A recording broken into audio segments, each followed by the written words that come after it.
Så. Nå, min første episode, den hedder, hvorfor gør du det ikke bare? Fordi nu gør jeg det. Da jeg fyldte 30, så sagde min kæreste, hvorfor gør du det ikke bare? Til en drøm, jeg havde haft. Og det gør jeg så nu. Jeg udskyder planer om børn og karriere og større lejligheder og alt den slags. Og i stedet for så har jeg lånt alle de penge, jeg var kommet til i banken for at udleve min drøm. Nu gør jeg det, og så kan jeg tænke på det andet, når jeg bliver gammel. Jeg glæder mig helt vildt, men jeg er super nervøs, fordi at 1. juni, så tager jeg afsted på en tur hele vejen rundt om jorden. I skal selvfølgelig ikke snydes, så I kommer til at kunne følge med her på mit første lille webshow, der kommer til at blive en 10 stykker af, hvor jeg prøver på at gøre nogle af de ting, jeg bliver nødt til at gøre, før jeg kan komme hjem og være voksen. Det er så her, at I kommer ind i billedet, for jeg har faktisk ikke planlagt noget på min tur.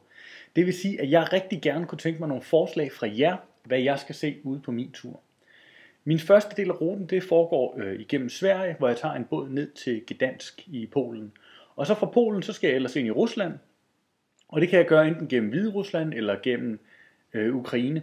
Så hvis I har været i Ukraine eller Hviderusland, eller I har set et sted på Google Maps, eller læst om et eller andet, eller set noget på Discovery, så vil jeg rigtig gerne høre om det nede i kommentarerne her. Fordi så gør jeg simpelthen det, at jeg tager min kamera, og så kører jeg hen og oplever det, og ser om græsset er lidt grønnere de her steder. Det er planen. Det er altså jer, der skal hjælpe mig med at finde ud af, hvad jeg skal se på min verdensomrejse.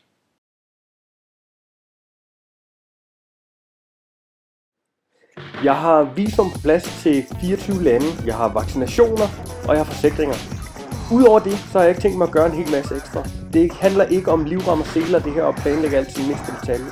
Det handler om at gøre det og få fingeren ud, og så håber jeg på alt det her med, at lykken står den kække bi, og hvor intet våger, intet vinder. Det er rigtigt. Så en lille måneds tid, så tager jeg afsted, og jeg håber, så mange som muligt af jer derude vil være med og give et par tips nede i kommentarerne til, hvad jeg skal se på min rute.